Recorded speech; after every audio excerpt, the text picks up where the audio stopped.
Hello people! Kanina habang gumawa tayo ng lunch, serye ng mga amo, siningit ko tong pag-bake ng sliced bread. Sakto wala na rin kaming sliced bread dito sa bahay and meron akong maraming discard starter from our sourdough starter. Sa walang sourdough starter, edi yung isang gamitin nyo na sliced bread, meron tayo din yung walang ganito. Gumamit ako ng cups dahil sa recipe na nakita ko, cups yung ginamit niya. So 1 cup ng discard starter. Ibig sabihin yung discard, yung tinanggal natin bago tayo nag-feed. Nag-feed tayo daily, 'di ba, ng ating starter. So yung tinanggal ko daily, yun yung naiipon natin. So yun yung ginamit natin. 1 cup ng warm water, pwedeng milk, 2 teaspoon ng instant yeast. Gumamit tayo ng commercial yeast or instant yeast dahil discard yung gamit natin. Ibig sabihin, unfeed siya. Then, 2 tablespoon ng sugar, pwedeng honey, and 4 cups ng all-purpose flour, and half tablespoon ng pwede salt. Pa rin natin gamitin yung discard or unfeed starter na walang yeast if hindi kayo nagmamadali or ibibake nyo yan kinabukasan pa yung gagawin yung bread. Like, magmimix kayo ngayon and then ibibake nyo kinabukasan. So, it needs long-term fermentation, ganon. Parang haba ng pag-ferment niya kailangan kasi nga ano siya, unfeed, hindi siya active.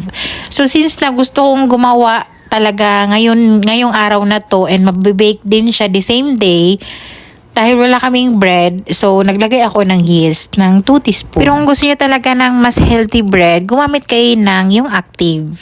Sadyang nasiyangan lang kasi ako sa mga discard. And nung na-mix pala, nag-add ako ng 1/4 na room temperature unsalted butter. And then imimix natin yan until mag-smooth. Mga 10 minutes ko yun siyang ginamitan ng electric mixer para mag-smooth talaga siya.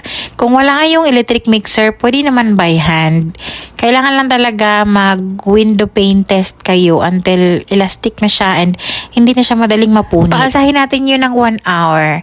Dahil dito ay sobrang lamig, ganyan yung ginagawa ko. Nilagay ko yan sa loob ng oven. Yung oven natin nakapatayan ha.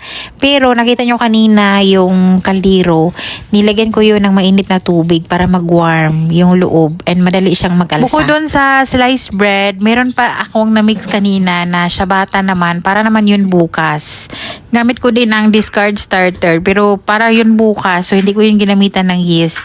Bukas na din natin yun i-upload. Kasama ko siyang na-ferment doon sa loob ng oven kasama ng sliced bread doon. Pero bukas na natin yun i-upload syempre dahil bukas pa natin yun i-bake. Bukod dun sa mixture ng ciabatta and yung sliced bread, meron din tayong apple pie. Dahil itong 4 na apple, parang 2 weeks na ata to sa loob ng fridge and kulubot na talaga siya, sayang naman. Lagi ko tong ginagawa pagka meron tayong overripe na apples, apple pie talaga ang labas nito. Super tagal na rin bago tayo nakagawa ng apple pie. Wait, dito muna tayo sa ating sliced bread dough. Nag-double na yung size after 1 hour. Sa recipe na to, makagawa tayo ng 2 loaf bread. Hindi ko talaga in-expect na maganda yung kinalabasan and sobrang sarap niya. Lasa mo pa rin yung taste ng sourdough bread. Napapansin ko, sa tuwing kumakain ako ng sourdough bread, hindi ka mangangasim. Hindi mangangasim yung sikmura mo kahit na marami yung kainin mo. Kasi nga, yung adding yeast na ginamit is yung active sourdough bread, which is maganda yun sa ating gut. Easy to digest. Hinati ko yung dough dahil gagawa tayo ng 2 loaf bread sa resiping to. Pero kung isa lang naman na loaf bread yung gagamitin nyo, hatiin nyo yung recipe. Para hindi magkabutas-butas yung ating sliced bread, kailangan mahigpit yung pag-roll. Hindi talaga hadlang yung winter season sa pagbe-bake ng tinapay. Alam talaga natin na yung winter, pagka baking bread yung pag-uusapan or tinapay yung pag-uusapan, matagal or mahirap siyang paalsahin kasi nga hindi yan madaling aalsa pagka malamig. So, ang ginagawa ko dito ay tinutulungan ko yung tinapay para umalsa ng maayos. So, wina-warm up ko talaga yung paligid, like naglalagay ako ng tubig na mainit sa ilalim ng oven and doon ko siya pinuproof. And yung kusina namin, inon ko na yung heater umaga pa lang para mag-warm din siya. So, yung ating sliced bread, nilagay ko yan sa loaf pan, nilagyan ko pala ng butter para hindi siya madikit. And papaalsahin ulit natin yan ng 1 hour para mag-double yung size bago natin i-bake. From now on talaga, hindi na kami bibili ng sliced bread. Promise, gagawa na lang ako dito. Back to apple pie na tayo. So yung apple, ini-slice ko yun ng small cubes, nilagay ko sa pan, and naglagay tayo ng half cup ng sugar, 1/4 cup ng unsalted butter, naglagay tayo ng 1 tablespoon ng cinnamon powder. I-on lang natin yung apoy and magtutubig yan siya. And since na magtutubig, pakuluan lang natin yan ng mga ilang minuto. And since na magtutubig yan siya, to make it thick, naglagay ako ng slurry. So nagmix ako ng 1 tablespoon ng cornstarch with water para magganyan na siya, mag-thick na siya. And palamigin muna natin yan bago natin ilagay doon sa ating dough ng ating apple pie. While nagpapalamig tayo ng apple pie filling, dito na tayo sa apple pie crust. Naglagay ako in a bowl, naglagay ako ng 2.5 cup ng all-purpose flour, 1 cup ng butter or 2 stick ng butter. And dapat yung butter dyan malamig. Very important yan para magkaroon tayo ng masarap na crust. Para hindi ako mahirapan sa pagmimix niyan, ay hiniwa-hiwa ko muna yung ating butter. Naglagay pala ako ng mga 1 teaspoon or half teaspoon yun. Tansya-tansya na lang na so. Then gamit ang kamay, imimix natin yan yung flour at yung butter para magkaroon siya ng crumbly coating na itsura. Parang ano siya, parang streusel yung texture niya. Ito madalas ko tong ginagawa pagka meron lang kaming old or overripe na apple. Unless magre-request talaga sila ng apple pie. So yun yung fresh na magagamit natin yung apple. And then, nag-add tayo ng half cup ng cold water. May ice nga yung water na nilagay ko dyan. Kasi nga gusto ko talaga yung cold. Half cup. Pero inunti-unti ko yung nilagay. Pwede ding hindi na maubos yung half cup or pwede kayong mag-add ng 1 tablespoon or more water. Pagka na-mix yan, kailangan lang talaga natin yan mabuo yung dough. Hindi na kailangan yan masahin. Pangit yan pagka minasa nyo ng minasa yan or pinasmooth nyo. Pangit din yung kinalabasan ng crust. So, kailangan lang natin yan mag-bind together yung dough. Itong crust na to, pwede nyong gawin sa kahit anong palaman, buko pie or egg pie. Nung nabuo na yung ating apple pie crust, ay nilagay ko yan or binalot ko yan ng cling film and pinarest ko yan ng 10 minutes. Nilagay ko sa fridge. After 10 minutes, nilabas ko na and hinati ko yung dough para magkaroon tayo ng cover doon sa bottom ng pan and yung pangtakip. So yung kalahati nyon, ayun yung pangtakip natin. Sa pag-flatten naman ito, kailangan dahan-dahan lang. Hindi kailangan ipupush mo ng bigla para hindi siya mabasag. Madali lang yan masira or mapunit yung dough kasi nga malamig. And with the butter, madali lang yan siyang masira. So dahan-dahan lang talaga. Control dapat. Gumawa lang ako dyan ng flatten na pabilog kasing laki din or medyo malaki ng ating baking pan na gagamitin. Para hindi masira at madali siyang tanggalin, ginamitan ko yan ng rolling pin para malipat siya doon sa ating baking pan. And yung ating oven, naka-preheat na yan ng 400 Fahrenheit at ibibake natin yan ng 45 minutes. Down lang po yung apoy. Bali, sinabay ko yan doon sa 2 sliced bread loaf natin. Nalagyan na natin yung bottom ng pan ng ating crust. So, set aside muna natin. Dito na tayo sa top or yung cover.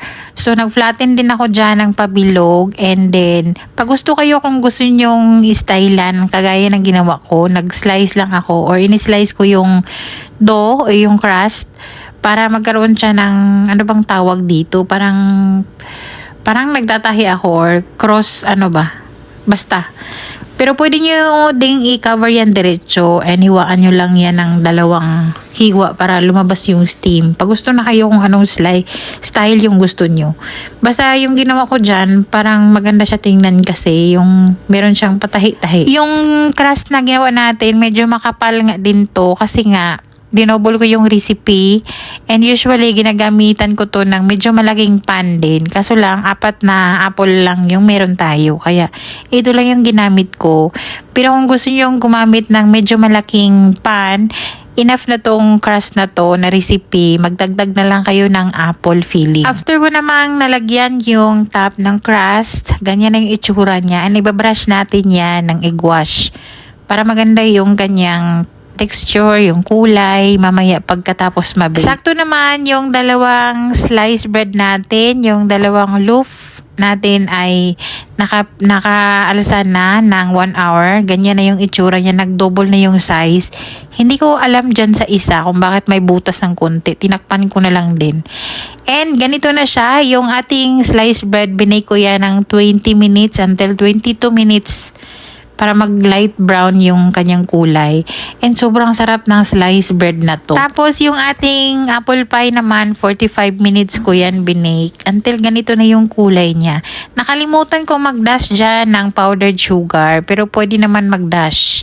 Pwede din hindi, pag gusto kayo. Yung loaf bread natin, pina-cool down ko completely bago ko yan in-slice para hindi siya madurog and madali lang siyang i-slice. Dapat pala kanina nung hinango ay tinanggal ko na siya agad at nilagay ko sa wire rack. Nag-moist tuloy yung bottom niya, pero okay lang yan. Maubos lang din naman to agad. Kabado talaga ako dito dahil 'di ba walang eggs. Meron tayong ginawang slice bread nung mga nakaraang taon. Maganda din yun. Wala yun siyang discard starter. May butter yun, may egg, may milk. Maganda din yun para siyang brioche na recipe. Kung wala kayong discard, yun yung gagamitin ninyo. Mag-comment na lang kayo dyan kung kailangan nyo yun. Pero kung sa TikTok kayo na account ko manonood, meron niyang naka-playlist na mga bread recipe para madali nyo lang sundan.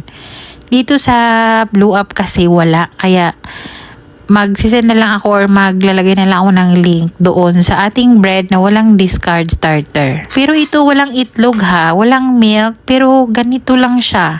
Sobrang soft at napakasarap siyang kainin. Parang lasa mo pa rin yung sourdough bread. Kahit na discard yung gamit natin, very soft pa rin siya. Walang itlog, walang milk, and yung sugar nun, 2 tablespoon lang. Pero masarap. Napansin ko, pag mapakain ako ng maraming tinapay na gamit ang commercial yeast or instant yeast, mangangasim yung sikmura natin, di ba?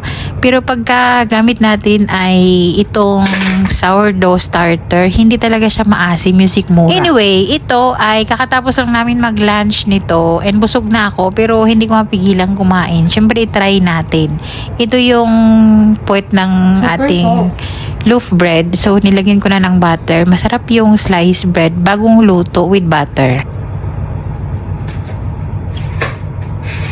Sarap.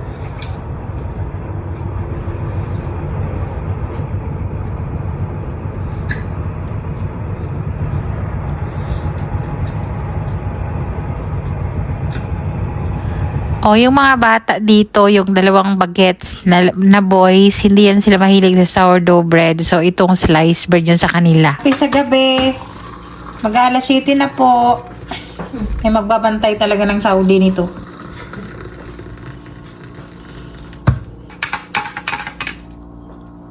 Sinerve kasi ito doon, kinaamo. Kaya ngayon lang nakabalik sa kusina. Ngayon na tayo magkakape. Yung kalahati daw nito, kinip ni amo and tinala sa nanay niya. Kaya ayun, kain.